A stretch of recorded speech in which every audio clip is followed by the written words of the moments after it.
Hello, everyone, and welcome into the Money Down presented by BetPrep right here on the Draft Network's YouTube channel.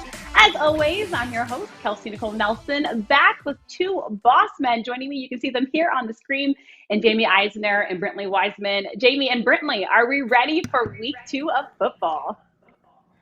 Ready. I'm really excited. There's a really exciting slate of action here. A lot of big games, maybe even some like NFC Championship game previews we'll talk about a little bit later. It's going to be an awesome slate here in week 3. Yeah, it's going to be an exciting round of games this Sunday. A lot of really good matchups, some really interesting storylines. Can't wait. It's gonna be fun. Yeah, you can see the excitement on all of our faces. So, fellas, let's get into it. But something to keep an eye on, too, is all of these injuries, fellas. We've got to do better as a league. Yeah. We hate to see our stars go down. But kicking off our action in today's game is the Green Bay Packers facing off against the San Francisco 49ers. The Packers and 49ers meet tonight in San Francisco. The Niners are a 3-point favorite, and the total is 50.5. The injury bug, as we discussed earlier, has not been nice, okay, y'all, to the San Francisco 49ers backfield. In week 1, the 49ers lost starter Raheem Mostert for the year due to a knee injury. And in week 2, all 3 of their top backs went down. According to Ed Werder of ESPN, rookie Trey Sermon is expected to start for the 49ers against Green Bay. Let's start with you first on this one, Brentley. I see the smile on your face. I feel like you're going to give us something good, Brentley. What do we have? Yeah, I'm surprised that the line here is -3 for the 49ers. I'm going with the Packers, +3 on the road, getting the points. Look, this comes down to Aaron Rodgers is such a better quarterback than Jimmy Garoppolo. I just have a hard time seeing the Niners offense being able to score points to match what I think the Packers can do when the Niners, as you mentioned, have no healthy running backs. Trey Sermon is going to get the start this week. He got banged up last week with a concussion. Who knows if he's fully healthy? So much of Shanahan's offense is really determined by the running game. So if they're going to come out and ask Jimmy G to have to carry the load, I think that works in the Packers' favor. Additionally, on the 49ers side, their secondary is so banged up, and they have not yet seen a receiver like Davante Adams this season. I think Davante Adams, Aaron Jones, Aaron Rodgers are all in for a big day. I love Packers here getting 3 points on the road. All right. Well, looks like, Brentley, you'll always be welcome in Green Bay. Jaime, what are we doing? What are you liking in this game? I like the over, actually. It's moved from 50 to 50.5, but I think the Niners offense is going to be forced to keep up with Green Bay because they're not going to be able to stop them. This is a depleted secondary in San Francisco. Rodgers threw 4 touchdowns against them last year. And the good positive side of things for the Niners offense is that Jimmy Garoppolo has been pressured at a rate less than anybody else in the league. And we have seen the Packers struggle extremely difficult for them to get any pressure on the quarterback at all so far this year. I think that plays in the Niners' favor. I would not be surprised to see Trey Lance used in very creative ways to kind of supplement their running game right now with Sermon and Jaquez Patrick and Trenton Cannon. All these guys, Kerryon Johnson, I think, got elevated. They don't have a running game right now they can trust. If you can't pressure Jimmy Garoppolo, and against this defense, he'll have a lot of time to throw. I think there's going to be a lot of points in this game, a Sunday night shootout. Oh, we love a shootout, especially on Sunday night. I think the fans would agree. And for me, look, I'm saying a great game for football night in America. At this point in the season, look, the 49ers look like the better team, and they are playing at home. We know what home field can do. We've got fans back. So I'm going to lay the points with the Niners. We'll have to see, fellas, which one of us comes out on top. And later in the show, we'll actually be going to our leaderboard. And let's go to the next game. We've got Chicago Bears and Cleveland Browns. The Browns are 7.5-point home favorites today versus the Bears.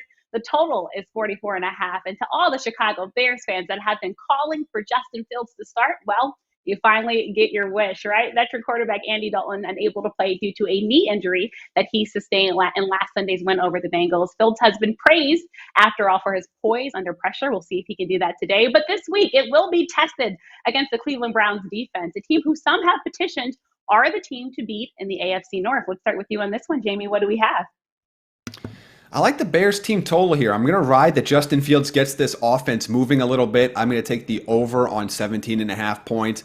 One, there's always narrative about rookie QBs being a little bit harder to game plan for than normal, especially in their first start. But the Browns have really struggled defensively in terms of points allowed for a while now. They've allowed their opponents to cross a 22-point mark in 22 of the last 26 games. That is 85%. They're allowing more than 22.5 points per game at home since the start of last season.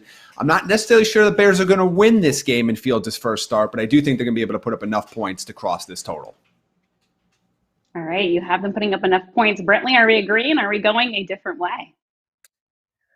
I am agreeing somewhat, but what I'm going to do is I'm going to take the overall over on the points total at 44.5.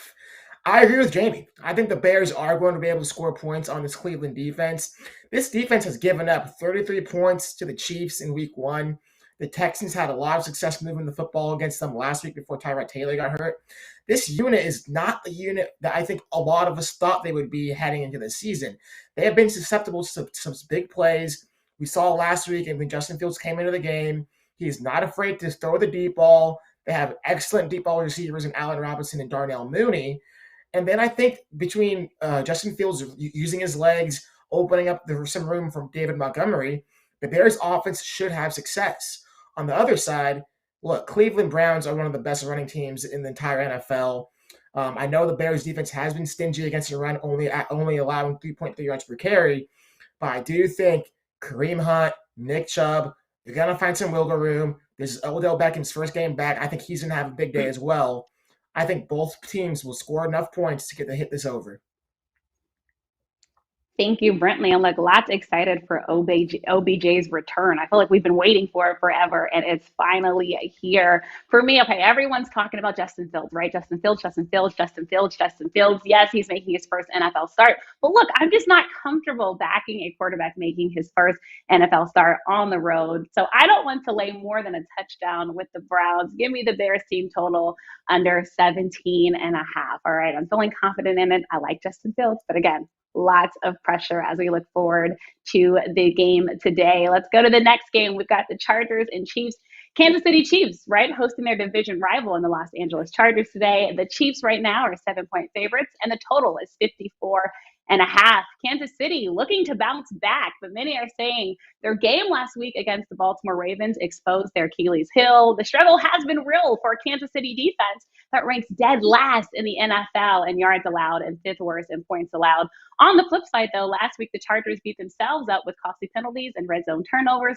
Many are hoping for a quarterback duel between Justin Herbert and Patrick Mahomes. Will we get it? Let's start with you on this one, Brentley. I think we will get it. And because of that, I love the Chargers getting 7 points on the road. I think at this point in time, whether the Chiefs win, 14 and they go 14-3, I think it's very clear that they're going to be in a lot of close football games, and that is exactly because of their defense. This defense is simply not good enough. They've given up 457 total yards against the Browns in week 1, came back in week 2 and gave up 481 yards to Baltimore. That is just simply not good enough. That is not winning football. And yes, they have Patrick Mahomes, which hides and masks a lot of these issues.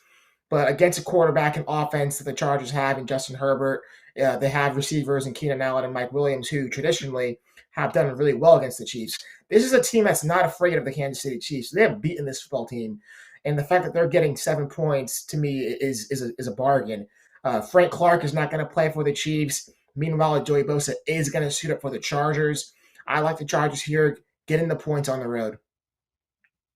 Chargers getting the points on the road. And Brentley, yes, we're saying that the Chiefs defense has just been unacceptable. We'll just put it in one word. So hoping it really they has. can step it up. Jamie, what about you? Are we agreeing with Brentley? Are we taking the Chiefs? As a famous movie star once said, "Go Chargers, go." Absolutely. They say you're not supposed to bet against Patrick Mahomes, but I guess you only bet against him if you want to win. The Chiefs are 1-9 against the spread in their last 10, 0-5 in their last 5 at Arrowhead. And this Chargers team, as Brentley said, has played Kansas City very tough. 3-2 against the spread in their last 5, including 2-1 at Arrowhead. This is going to be a one-score game, and as long as this line continues to be a full touchdown, give me the Chargers to cover. Jamie, I've got to give you props. You were spot on that. I don't know, acting might be in the future, Jamie. I'm calling it out now. But for my pick in this game, look, the total in the game opens at 55. According to PointsBet, over 80% of the tickets are backing the over, yet the number has dropped to 54 and a half. I'm going to trust the sharp money and bet under 54 and a half for this game. All right. So taking that one and feeling confident about it. Let's head to the next game. We've got the Dolphins and the Raiders. The Raiders and Dolphins play in Vegas. The Raiders are a 3.5 point favorites. The total is 45. The Dolphins plays Tagovailoa on injured reserve, and they will be without him for at least 3 weeks. 3 weeks. All right. Jacoby Brissett will have a big task ahead of him facing off against an undefeated Raiders team. Are you believing the hype, Jamie? Every time I start to buy into the Raiders a little bit, they ruin it. Now, it's a little bit early in the season. They usually wait to dash their fans' hopes until like the last month and a half of the year. But I'm buying a little bit. I'm buying they're going to win this game, but there's something else I like. I looked at what the Dolphins' first half team total was, and I was shocked to see how low this number was. 7.5. I know they got shut out last week, but it's a different situation when a quarterback has to come in unexpectedly and lead an offense that's getting blown out versus having a full week of practice here. Look, Jacoby Brissett, I'm not sure is a top 30 starter in the league, but he's definitely probably a top 40 guy. I think this offense will be competent. The Dolphins will be in this game, and I still don't fully buy into this Raiders defense quite yet. I don't need much. 7.5 in the first half, 3 field goals, touchdown and a field goal. I think Miami's going to at least be able to be competitive in this game, which means they should be able to be competitive early on. That's all we want, a competitive football game. Give the people what they want and what they need. Brentley, what do we have for you? I'm going with the silver and black. I mean, I've watched every single game of the season for the Raiders, and actually I've watched a lot of the Miami's games of this season as well, just the 2 games they've played. And I think what the Raiders do well is what Miami doesn't do well, and that's Raiders can get after the quarterback. Miami's offensive line has been an absolute disaster through 2 games. I think on 87 pass attempts, they've given up 34 pressures. So that is simply just not going to get it done. And Jacoby Brissett, he's not the most athletic guy in the pocket. He's more of a statue, more of a traditional pocket passer. So I believe Max Crosby, Yannick Ngakoue, Darius Philon, there's some of those Raiders pass rushers are going to cause this Miami offensive line a lot of problems. Then when the Raiders have the football, Derek Carr is playing at an MVP level. There's no other way around it. He's been sensational. He's leading the NFL in passing yards. Henry Ruggs, Brian Edwards have appeared to take that next step. We already know what Darren Waller is capable of. I think Miami's defense can potentially cause this Raiders offense some problems with their corners. I think Xavier Howard and Byron Jones are 2 really talented players. But ultimately, I just can't see how Miami's offense scores enough points to keep up with this Raiders offense. I like the Raiders minus 3.5 here at home. I think the home field advantage is big in Vegas. Give me the Raiders. Yeah, especially with that beautiful new stadium. And who had Derek Carr at the beginning of the season as an MVP candidate? I really want to see who had him as an MVP candidate at the beginning of the season. But look, I get these things, I get these feelings, and I'm going off my feelings on this one. So my pick, I have a feeling Jacoby Brissett will play well in Vegas this afternoon. I know the pressure is on, but I'm going to fade the public and take the Dolphins. Since 2019, Miami is 9-4 against the spread as road underdogs. So I'm trusting in the numbers. Numbers we trust. We'll see who comes out on top of that one. Fellas, are you ready to head to the next matchup? We've got Buccaneers and Rams next. This should be a good one, right? First big showdown game of the year in the NFC is this afternoon when the Rams host the Buccaneers. Los Angeles is a 1-point underdog. The total is 55.5. Could this matchup between the Los Angeles Rams and Tampa Bay Buccaneers be an NFC Championship preview? Big question mark. Some are already calling it. And the ticket prices for this game are already seeing some Super Bowl levels. So thank you, football gods, for giving us this game in week 3. All eyes on SoFi Stadium and a city full of stars, where Tampa Bay will be without wide receiver Antonio Brown, who did not make the trip in and is out for the game versus the Rams, according to Adam Schefter. Let's start with you on this one, Brentley. I'm going with the GOAT. You know, I learned my lesson last year. I bet on the Tampa Bay Buccaneers to win the Super Bowl. I made a lot of money. And I'll tell you what, betting on Tom Brady in big games is a beautiful freaking thing. I'll do it any chance I get. And Matt Stafford traditionally hasn't been the best in big games. So I like that quarterback matchup there. But to me, this comes down to this. I think the Rams defense is really top heavy. I don't know if they have the depth to really cover all of Tampa Bay's weapons, even without Antonio Brown. Yes, Jalen Ramsey is one of the best corners we've ever seen, and he'll travel with either Godwin or Mike Evans, but who's covering the other one he doesn't travel with? I don't think they have an answer for him. Who's covering Gronk? I don't think they have an answer for him. Aaron Donald, arguably the best player in the NFL. He's going to be neutralized because Tom Brady gets the ball out so fast. So it's not like Aaron Donald will be able to really affect Brady and get him off his spot. I also think this is the game that we see Leonard Fournette be a factor as Tampa Bay looks to run the football. On the Rams side, with no Dale Henderson and going against Tampa Bay defense, which is the best run defense in the NFL, they're going to be extremely one-dimensional, allowing the Tampa Bay pass rushers to really tee off against this offensive line that is not very good.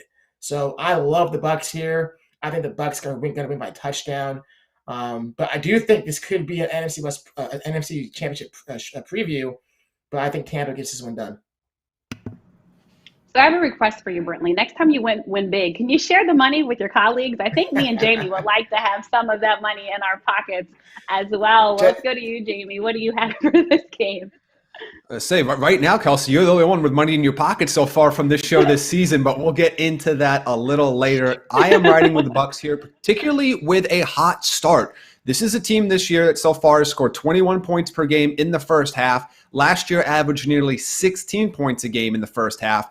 I'm going to think they get at least 2 touchdowns here, and they can start out hot again. And if you watch this Rams defense going back to last year, even when it was Brandon Staley running this unit, they were more vulnerable in the first half. They made some adjustments and really shut teams down in the second half. I think the Buccaneers start this game hot and get at least 2 touchdowns in the first half. Believing in Tampa Bay. I feel like you can't go wrong. So far, they have looked pretty good. My personal pick, this was the first bet I made this week. As soon as I saw the opening at 54, I bet the over. I do think this game will be played in the 30s, so I'm taking the over and feeling confident in it. Jamie, to your point, I want to keep money in the pocket. I don't like to lose, all right? So we got to keep it in the pocket. And to everyone listening, be sure to put your picks in the comments. We want you all to interact with us and see if you agree or disagree. This is why we do the show and why it's called The Money Down. We all want to win together. And look, this was just the first segment of the show. We've got lots more coming up in segment 2 with our player props. It's going to be good. We're doing something new. Stay tuned. More of The Money Down is next.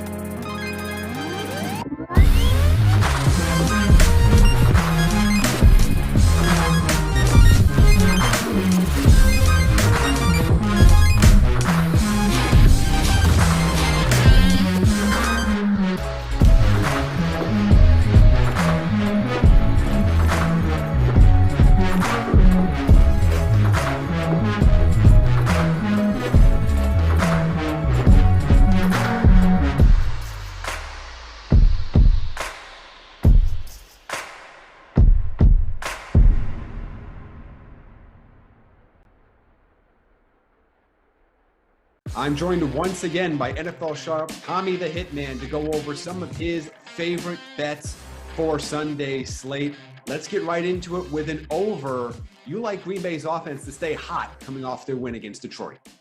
Yeah, so Kyle Shanahan coached Niners have went against the Packers defense 6 times over the past 5 seasons, and they scored 33, 44, 30, 37, 37, and 17 points in those games. Now, the 17-point game, that was more of an outlier because Nick Mullins was quarterbacking it, and the rest of their skill position players were out due to COVID. So, I think that the Packers defense is worse than ever. They're last in the league in pressure percentage. I like the Niners offense to have a lot of success.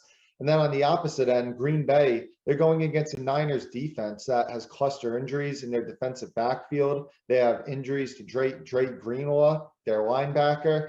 Aaron Rodgers, when kept clean last year, was the best quarterback in the NFL. And surprisingly, this Niners pass rush is only middle of the pack right now through 2 games. So I like the over 50, Green Bay, San Fran.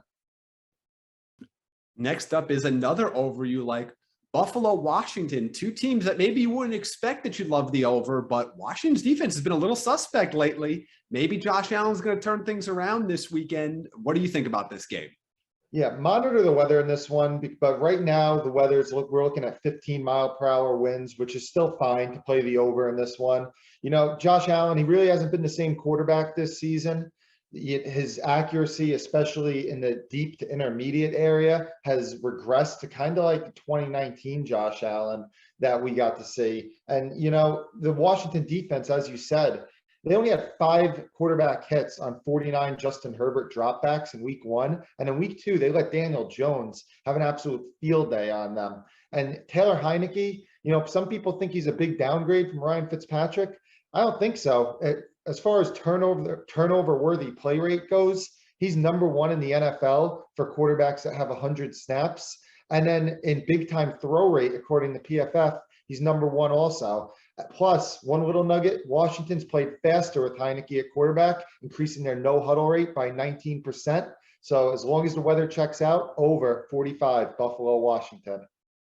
Yeah, that's some really good info there. Heineke, I think, is still flying under the radar for a lot of NFL fans. They'll get a chance to get a lot more familiar with his game over the next couple of weeks.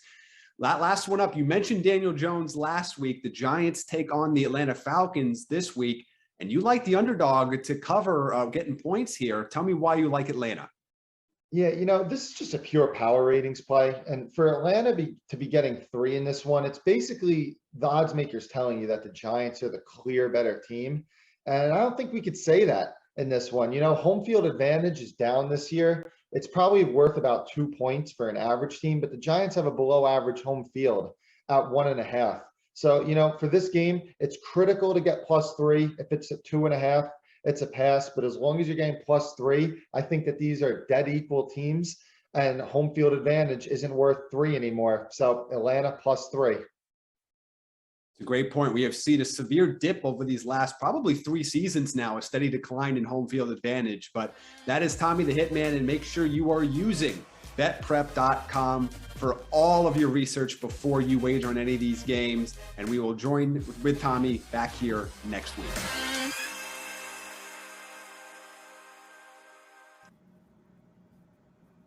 Hello, everyone, and welcome back to The Money Down, presented by BetPrep, right here on the Draft Network's YouTube channel with Jaime Eisner, Brentley Weissman, and me, Kelsey Nicole Nelson. Now, fellas, it's time for that special segment in the show where we get to do player props. We're going to put 30 seconds on the clock for you both. I hope you're both ready. Jaime, we're going to start with you, and let's start with the wide receivers and show them some love. Go ahead, Jaime. Yeah, let's start with a player here that is having a tremendous amount of success so far this season because he's playing in the slot again, a position he excelled at a couple years ago. The addition of Kenny Golladay has pushed Sterling Shepard back into the slot for this year. And by the way, Galladay's injury, that hip, is still bothering him right now. Means he could get as much work as he's ever gotten all season long. 19 targets through 2 games, 16 receptions on those 19 targets. I'm going to take the over on 5.5 here at even odds. I think he's going to be a heavily involved piece for this Giants offense against the vulnerable Atlanta secondary.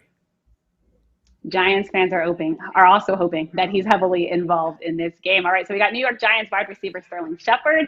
Brentley, what do you have for us? Yeah, I'm going to start the show here with one of my favorite players in the league, and that's Stephon Diggs, to finally get over 100 yards receiving in this young season. He's so far yet to do that. I think he's averaging close to about 63 yards per game throughout this year, which is drastically much lower than what he did last year. Look, the football team's defense gave up over 100 yards to Keenan Allen in week 1, 94 to Sterling Shepard in week 2. I think the Bills' offense is due for a big passing game, and Diggs will be the beneficiary of this. Thank you so much, Brentley. Ooh, it's a hard one. I'm tasked this week with picking who I think is right. It's hard for me to go against Stephon Diggs. He's a Terp, and he's also from my same area. And let me tell you something about going to Maryland, actually, with Stephon Diggs. He always bounces back. He's used to being the underdog. I'm sorry, Jaime, on this one. I do have to go with Brentley. And sorry to the Washington defense. I know I'm counting out against them, you all. But still, I hope you all love me in D.C. All right, let's go to the next matchup. We'll start with you once again. Jaime, what do you have for us? Well, let's see if I can make a little bit more convincing argument for you this time. This worked last week. Let's hit it again this week. Tyler Lockett over 74.5 receiving yards.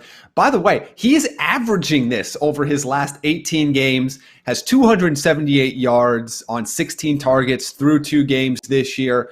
And this Vikings secondary is very vulnerable. Dating back to last season, they are allowing 236 receiving yards per game strictly to the wide receiver position. Locket, Wilson have this connection. I'm going to bet that it works for a third consecutive week. Hopefully Tyler Lockett gives us the lock. Let's go to you next, Brentley. What do you have to go against Jaime? Yeah, I'm going to go back to the Chicago Bear game. I like David Montgomery over 61.5 rushing yards. Look, we already know what Matt Nagy is going to want to do with a young rookie quarterback getting his first start on the road. He's going to want to run the football, and Montgomery has looked good when he's gone in his carries. He's a really strong physical north-south runner. I also think the threat of Justin Fields using his legs on zone reads and quarterback keeps will open the defense up for Montgomery to get more rooms on the ground. I definitely also agree that there will be room for David Montgomery. Jaime, don't think this personal, but I have to give Brentley, I'm giving him 2 for this one. Right now, he's on a hot streak. But Jaime, you can redeem yourself. Let's see with your next pick, if you can convince me. 30 seconds back on the clock for Jaime. I'm just going to keep rolling with these wide receiver props until Kelsey gives me my props and actually picks one of these. I'm going to go with Jakobi Meyers here, over 4.5 receptions, getting plus odds on this, plus 120. He didn't quite hit this mark last week, but the Patriots were so far in control that we didn't see much of a passing game in the second half from New England. I expect this game to be a little bit closer with New Orleans this week. Jakobi Meyers is the favorite target of Mac Jones right now. 17 targets in the first 2 games of the year. I can easily see him getting 7, 8, 9 targets in this game and going over this total by a bunch. That was a good argument. Jaime. All right, Brentley, can you go for 3? Let's see your next pick. Let's hope so. I'm going to stick it on the ground here. I like Najee Harris, over 64.5 rushing yards. Look, Big Ben's hurt. No Deontay Johnson. I think Mike Tomlin's going to want to keep this on the ground against a Bengals defense, which has done surprisingly well stopping the run. I think they held Dalvin Cook to 61 yards in week 1. They held David Montgomery to 61 yards in week 2. But I think Mike Tomlin's going to make it a point of emphasis to get the ground game going. This is a must-win for the Steelers, in my opinion. I think they need Najee to get the job done. Thank you so much, Brentley. And look, Steelers and running, look, that's what they do. But this one, finally, Jaime, I'm giving it to you. I like the argument you made. So hopefully Jakobi Meyers proves us right. Let's go back to you, Jaime, since you've got the hot hand with your next pick. Let's see if I can even the series here. I'm going to go back to the Giants and go with another wide receiver here, Darius Slayton, over 38.5 receiving yards. I'll re-mention the part about Kenny Golladay being banged up. I don't know how much or how involved he's going to be in this game. Atlanta has allowed more than 201 receiving yards per game on average, strictly to wide receivers in the last 18. Slayton went over this total by a bunch in the first 2 games, 3 for 65 on 7, 3 for 54 on 6 targets. I think he's going to be heavily involved again. Hopefully, he holds onto the ball this time. Yes, need him to hold on to the football, and hopefully he continues to slay some defenses. We want fans happy. Brentley, give us your next pick. Okay, so, and we'll see this here in a little bit, but I'm clearly losing on our leaderboard, so I need to take a swing. I'm doing Van Jefferson, anytime touchdown for plus 300 odds. Look, I think this game's going to be a shootout. I think Tampa Bay's defense is going to be mainly focused on Robert Woods and Cooper Kupp. Stafford's going to have to throw the ball to somebody, and Van Jefferson had a big-time touchdown in week 1. He's actually playing 90 snaps per game, which is just below Robert Woods' 98 snaps per game. So I think that Van Jefferson is seeing enough time. I think he'll be the beneficiary and get a touchdown.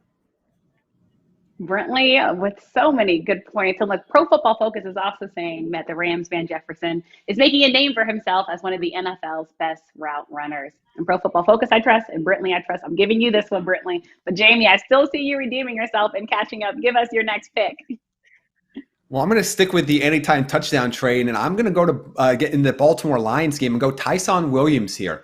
The Lions have allowed a whopping 35 rushing touchdowns to just running backs in their last 18 games, or total touchdowns to running backs in the last 18 games, including 6 so far this year. I expect a huge game for Tyson Williams, who, by the way, is only behind Derrick Henry. We're going to talk about next-gen stats in rush yards over expected this year. I expect a heavy Baltimore run game, and I expect them to get in the end zone a couple different ways on the ground. Looks like King Henry might have to give his crown to somebody else if Williams keeps running the way that he's been running for Baltimore. Brentley, give us your next pick. This is one I was shocked to see the line at. I think Marquise Brown over under 59.5 receiving yards to me is easy money. I love this over. He's been sensational this year, averaging almost 90 yards receiving per game. Look, the Lions secondary is already down Jeff Okudah. They had to put their really talented rookie Afitu Melifonwu on injured reserve, leaving just a bunch of journeymen trying to cover Marquise Brown as one of the fastest receivers in the league. He's clearly Lamar Jackson's number one option. I love this line. Give me the over here. Yeah, Marquise playing for his name, Hollywood. But for this one, I'm giving it to Jaime. I think Tyson Williams has been underrated, but what he's been doing for Baltimore after they had a depleted backfield has been sensational. So, Jaime, you get that last one. And not to be left out, because, look, threes accrue. I also wanted to share my player picks for the week. And Jaime, Brentley, even feel free to weigh in.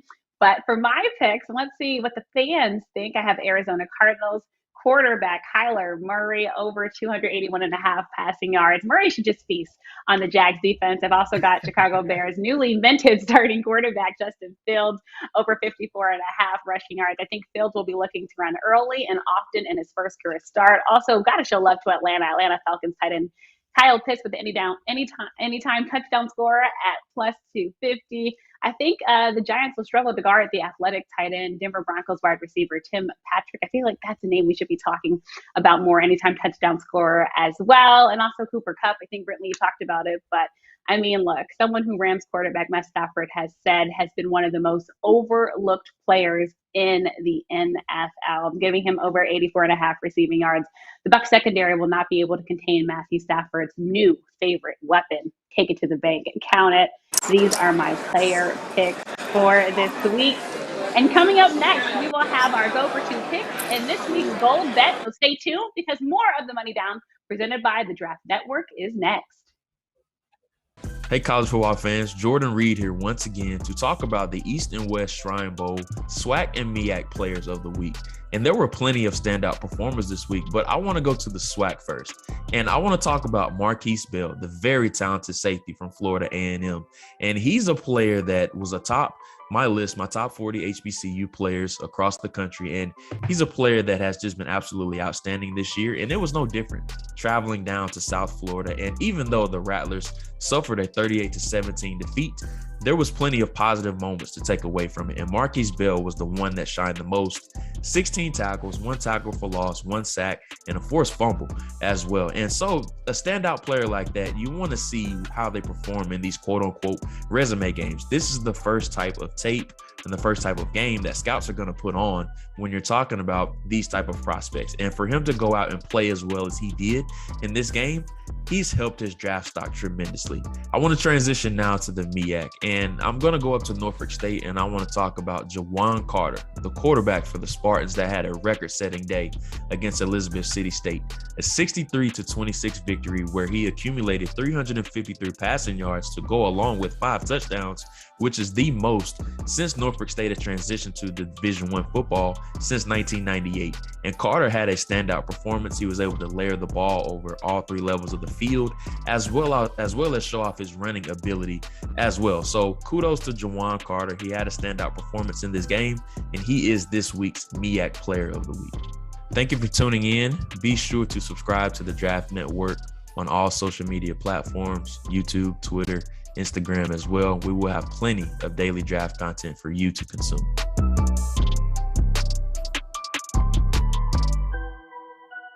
All right, I want to welcome back player prop sharp for BetPrep, Brad Feinberg, for another week. Let's kick things off right away. Kirk Cousins scampered for 35 yards last week, but you don't see a repeat performance this time around, do you? You know, it's funny, Jimmy. Look, I'm trying to be fair, right? Did Kirk Cousins get faster in the offseason? I don't think so. Look, and this is all I got all the stuff from, right, the BetPrep website. 73-27 his last 100, going under this total of 8.5 yards. And I go to his last 50. Jamie, he's 35-15. Now, I will say this. The last 2 years, he is 11-7 going under, but that's still a very winnable bet. He's still going under 11 out of 18 times. That's still over 60% winning bet, even if you go by the most recent 2-year trend. But again, if I go bring it back farther, it's closer to a 70% winning bet, Jamie. So to me, there's value in taking Kirk Cousins under 8.5 yards for his rushing.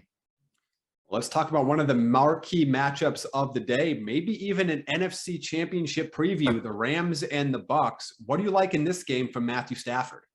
Well, what's interesting is the last 2 times, that these teams have played each other with McVay as head coach, they've passed the ball 121 times and run the ball only 26. You heard me right. A 6-to-1 ratio, basically, of runs versus, or 5-to-1 ratio of passes versus runs.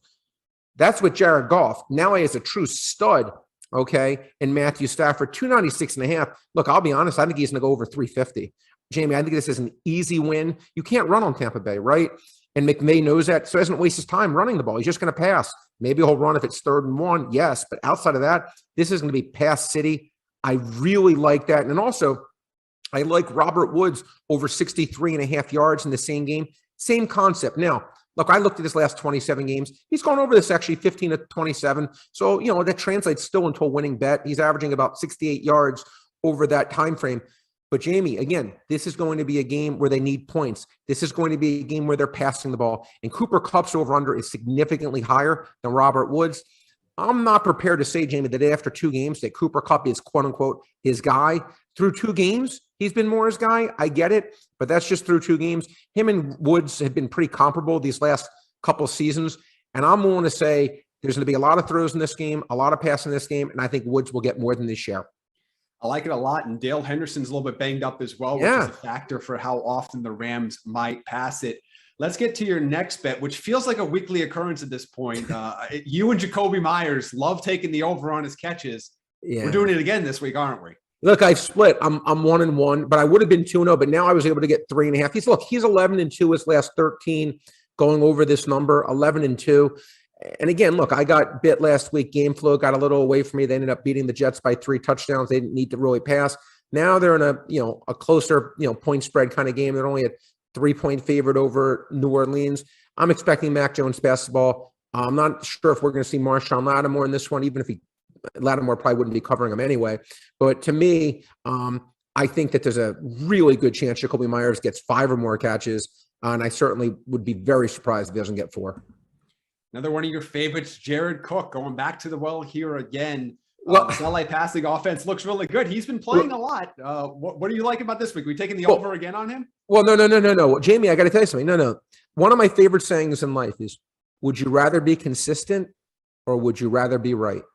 Now, Ryan Pace, the general manager of the Bears, he wanted to be consistent. He wanted to keep saying that Mitchell Trubisky was a Hall of Fame player and he would never get rid of him until finally his contract was done. He wanted to be consistent. He didn't care about being right. I'd rather be right than be consistent. Jamie, actually, in week 1, I faded Jared Cook. I bet his under. I bet under 3.5 catches, and he had 5 catches, and he was a really big part of the offense. And even last week, Jamie, he's gotten 13 targets these 2 games. Watching this Chargers team play, first of all, I think the quarterback, Herbert, is spectacularly good, okay? And he's really been a part of this offense. And now look who they're playing, Jamie. They're playing a Kansas City Chiefs team that very vulnerable to the pass. It's going to be a game they need to pass because the Chiefs are going to score. And I'm expecting a lot of Justin Herbert attempts. And if there's a lot of Justin Herbert attempts, look, let's be honest, Cook's been really a part of it. 34.5 yards, to me, that's really kind of a low number. I think he's going to get in the 40s, maybe even the 50s, based on his usage these first 2 games.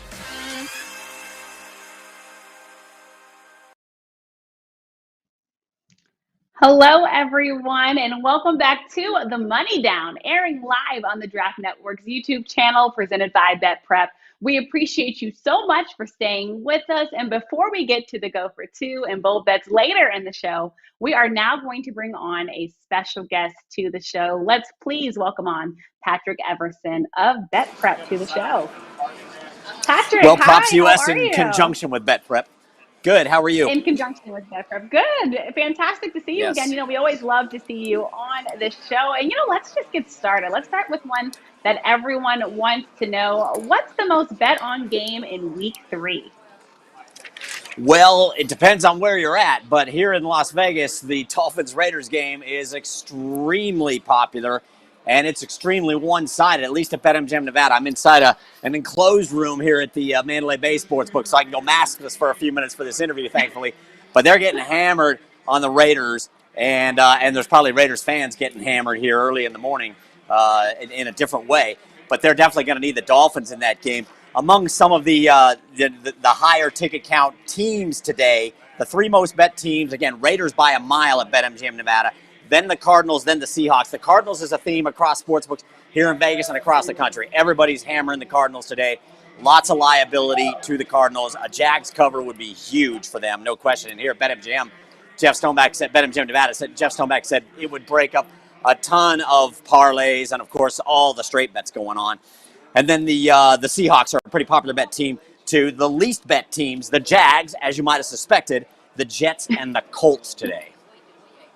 Yeah, no surprise there, I feel like, Patrick. And I have to say also, we enjoy seeing you without the mask, so thank you so much because we get to I've carved out a little space where I can get away with it. Yeah. Now we get to fully see Patrick Everson. And thanks so much for touching on those games. Let's talk about next. What did the book need in the Rams-Bucks game? Well, this is a really key game, obviously, and very well bet on both sides. But it opened Rams -1, flipped to Bucks -1 at BetMGM Nevada. Ticket count 2.5 to 1 favor of the Bucks. Money 3 to 1 on the Bucks. Sharp play on the Buccaneers got this started when they were the short favorite. So they're definitely going to be looking for Rams behind the counter in this game. And keep in mind, later game, afternoon game, there's going to be a lot of parlay tickets rolling into this game as well. They're almost certainly going to need the Rams pretty good. Total on this game up a little bit, 54.5 to 56, then 55.5. And the bettors are liking the over in this game too, expecting some offense. So they're certainly going to be looking at needing the under here. And as Scott Shelton at BetMGM Nevada told me late last night, again, the game is very heavily bet, but he thinks by 1 o'clock, there'll be 5, 6, 7, maybe 10 times more money on it by the time this kickoff actually rolls around. It's going to get the daylights bet out of it. Oh my gosh, this is what makes it exciting, and I'm sure this is what makes your job exciting when you see action. It's the fun part, no question. Definitely the fun part. And same with action. Is Saints Patriots seeing a lot of action? It's seeing decent action, but honestly, this morning, at least at BetMGM Nevada, I think BetMGM nationally is gonna need the Saints to cover in this game a little bit. I think there's a decent lean in tickets and money to the home favorite today, BetMGM nationally. But here in Vegas, it's actually not too big a decision. And Jeff Stoneback said among the early kicks, really no large decisions beyond that Cards Jags and the Colts Titans. But as far as Saints Patriots, it's been -3 all week. The number has just been totally stuck to -3. And what Jeff said is, again, not a lot of large decisions today. He kind of joked. I think everybody lost their money Saturday. BetMGM Nevada and others had a pretty good day Saturday, I can tell you that. Tickets 1.5 to 1 Patriots, but money up and down Las Vegas Boulevard even closer than that. Literally just a few $100 separating these two teams here in Nevada. Wow. Again, you just get me excited, and I'm sure our listeners are excited just listening to you as I they hope are so. Looking to place bets. This is why we have you on, Patrick, because you help bring even more excitement to this show and making sure that everyone has all the information that they need. Can you also touch on where the money is at the Seahawks versus Vikings game? Seahawks versus Vikings. I got to back up a page or two here and see what we got. I know that was something that where bettors were kind of leaning Seahawks on this, and I'm jumping back through my notes just to see where I'm at here. So I apologize because I wasn't ready for that one. Problem. And I should have had it written down. But I think that one's probably closer to a two-way game at this point. But, again, this is also one of the later kicks. There'll be some money running into that. I think it's a little bit hard to say on this one where this goes by the time we get to 1 o'clock. I think it's either a 1 o'clock or 1:25 kick because people have this recency bias, remembering what they saw last, and they saw the Seahawks lose at home to the Titans. But, Minnesota hasn't been a ball of fire either. So I think it's probably not going to be one of the more intriguing games, but if I had to guess, I would think the Seattle's going to take the money. They'll be a bit more of a public play than Minnesota. All right, thank you for that one, Patrick. And, to round this up, let's just talk about an interesting talking point that you've heard so far this week in Vegas. Anything that will make the people go just, wow. Well, I'm going to go back through my notes a little bit. Like I said, I already mentioned the most bet teams, the least bet teams. Yeah. We I can talk think what's about the kind of underdogs interesting. getting public support or anything that you want to touch on. Absolutely. Well, I think what's interesting is in two of the games that are, touchdown favorites or more, you got Washington at the Bills, you got the Ravens at the Lions. Both the underdogs saw sharp money to bring that number down from like 9.5, all the way down to 7 in both of those games. I thought it was interesting that Washington was taking some decent sharp play at BetMGM Nevada and probably elsewhere, and same with the Lions. But that said, tickets are in favor of the Bills, and the public is absolutely on the Bills. No surprise there. So the pros versus Joes game, if you will. And the Ravens Lions, a little bit of pros versus Joes too, with some sharp play on the Lions at the higher number, like 9.5 and 9. But tickets and money are still running both to the Ravens. So I just thought that was some interesting that the pros are on both those teams and turning it into a pros versus Joes game in both situations. Yeah, pros versus Joes. All right, looking forward to it. Patrick, thanks so much as always for joining us. We hope you continue to enjoy Vegas, and we look forward to seeing you next week. Sounds good. Y'all have a good Sunday. Thanks so much. Bye, Patrick. And coming up next, you all, we have our Go for Two picks and this week's bold bets. You do not want to miss it, so stay tuned because more of the Draft Network is next right here with the Money Down. Kyle Krabs at the Draft Network here to take you through my second 2022 NFL mock draft of the season. Let's go.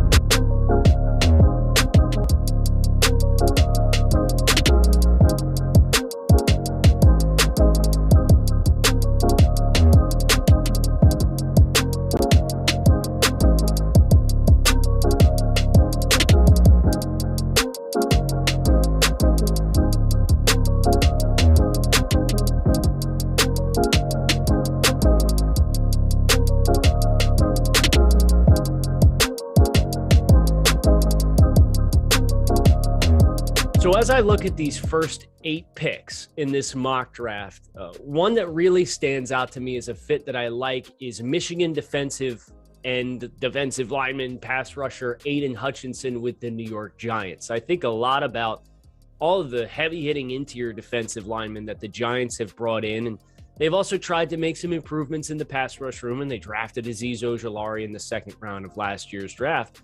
But Hutchinson is on fire to start this college football season.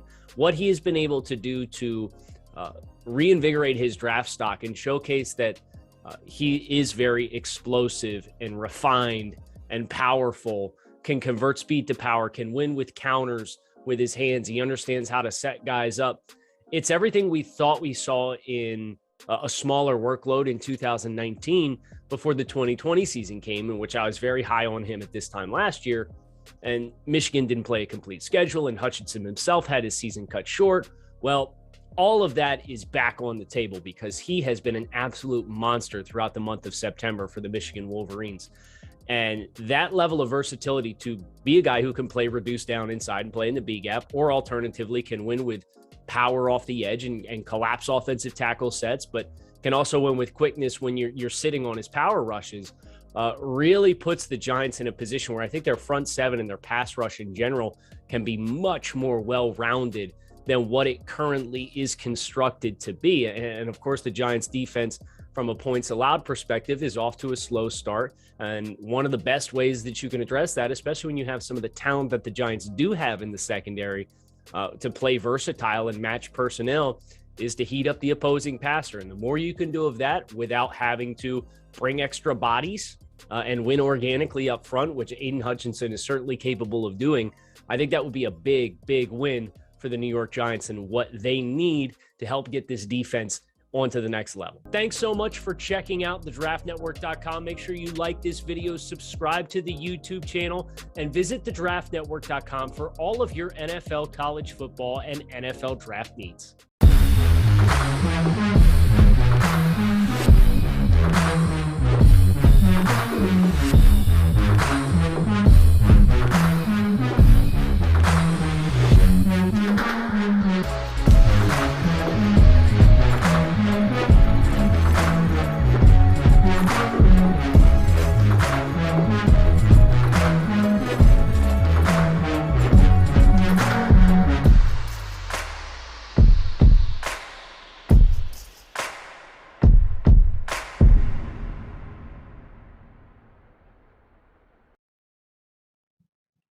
Welcome back to the Money Down, where it's now time to see our Money Down leaderboard. Before we get to our Go for Two picks and our bold bets, let's just take a look at who reigns supreme and on top after 2 weeks of football. All right, so coming in third place, we've got Brentley. That means between me and Jamie for the top two spots. Jamie at number two. And oh my gosh, that means so far I've been at least a little decent. I'll take a little bit of pride in that coming in on top, but that means, fellas, pressure is on now. We'll give everybody a second to look at the leaderboard. Thank you so much, Jamie. It feels good, but we still have a lot of football left, so I can't take too much pride just yet. Brentley, we're going to get you up. Don't worry.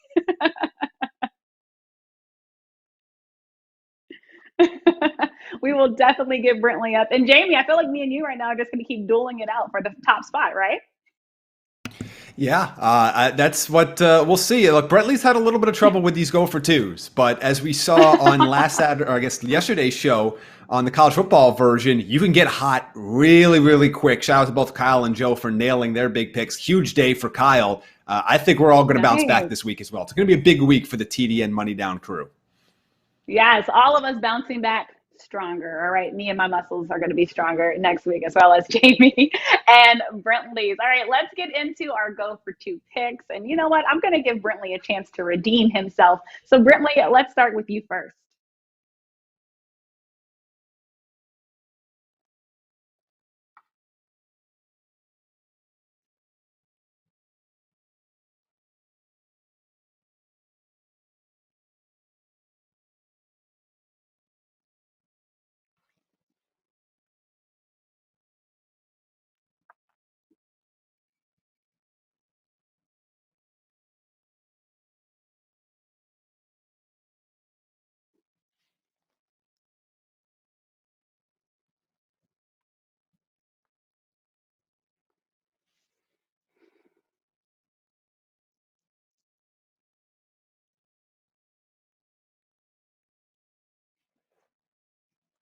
Thank you so much, Brentley. And Brentley, I'm having a little bit of a hard time hearing you, but I know everything that you said was fantastic. And again, I'm saying that Brentley will redeem himself. Jamie, let's go to you next. Let's go for your first Go for Two pick.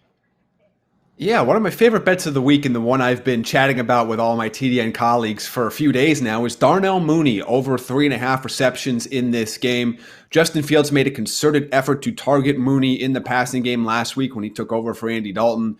Mooney ended up finishing with 8 targets in that game. He has 11 catches through the first 2 games of the season, and the Browns have allowed almost 15 wide receiver receptions per game in their last 20. I think Mooney can get over this total in the first half. I expect him to be heavily involved in this matchup against Cleveland. All right. Thanks so much, Jamie, for your first one. I'll now go to my first one. I have the New York Jets team totals under 14.5. Look, the Jets have only scored 2 touchdowns on the season. Their offense will struggle again this week on the road, I think, versus a very stingy Broncos defense. The Jets are on a road in a tough environment, and now they're facing off one of the better defensive teams in the AFC. Bill Belichick and his Patriot squad had their way last week with the Jets rookie quarterback Zach Wilson. And so far, one of the Jets' lone bright spots has come from 4th-round pick Michael Carter, who leads all Jets running backs right now in yards from scrimmage, receiving yards, and yards per carry. But I don't think there's enough firepower on that offense clicking to overcome the Broncos. So let's stay with our Go for Two picks. Jamie, let's go back to you for this one first. Give us your second pick. Yeah, this is going to be a little bit familiar because Brentley actually brought it up earlier in the show. I also love the Marquise Brown over 59.5 receiving yards in this game. The Lions have allowed almost 204 receiving yards per game just to wide receivers in the last 18. 69 yards, 113 yards in his first 2 games for Marquise Brown this season. The Lions secondary is bad. It is beat up. I love Marquise Brown to go over the total here. Hollywood swinging for all of those that like music like me. Let's go next to Brentley. What do you have for your second Go for Two pick?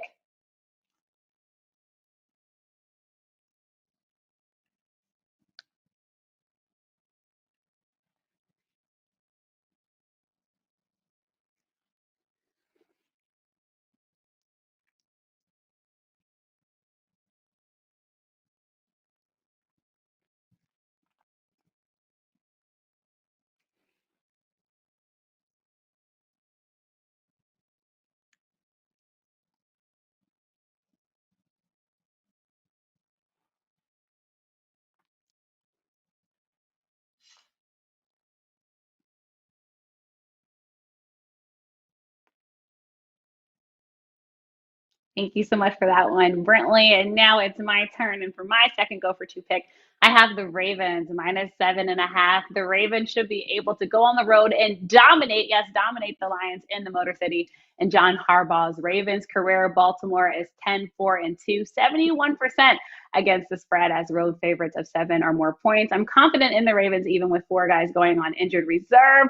The COVID-19 list, it just is a scary repeat of that situation that Baltimore had last season dealing with COVID, and also just a league high 15 guys on IR. You got all pro left tackle Ronnie Stanley missing his second consecutive game. Veteran defensive tackle Derek Riff also has been ruled out for a third week. But Hollywood Brown said it best this week. He said Baltimore can win. Why? Because they have Lamar. He said he's basically that we've all seen week after week, a human cheat code, and he somehow always finds a way to get it done. So Ravens offense will have to step up for their short-handed defense. That is my second go for two pick.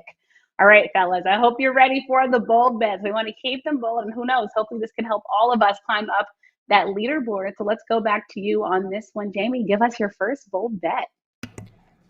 Well, I'm going to look to Monday Night Football here, and I'm going to go with the underdog on the money line, the Eagles plus 150 in this matchup. I don't really buy into this Cowboys team right now. I think Philadelphia's defense is a little bit better than people give it credit for. I like what Nick Sirianni has done with Jalen Hurts through these first couple games, even though Week 2's result wasn't obviously anywhere as good as Week 1. I think this is going to be a very, very close matchup here. I think it's going to be an exciting game, despite the fact that both these teams may or may not actually be playoff contenders. Probably not for either one. But I'm going to take the Eagles here. I think they have enough to get the job done, and I think they can frustrate Dak. I don't know how much Amari Cooper is going to be able to play through this with that cracked rib.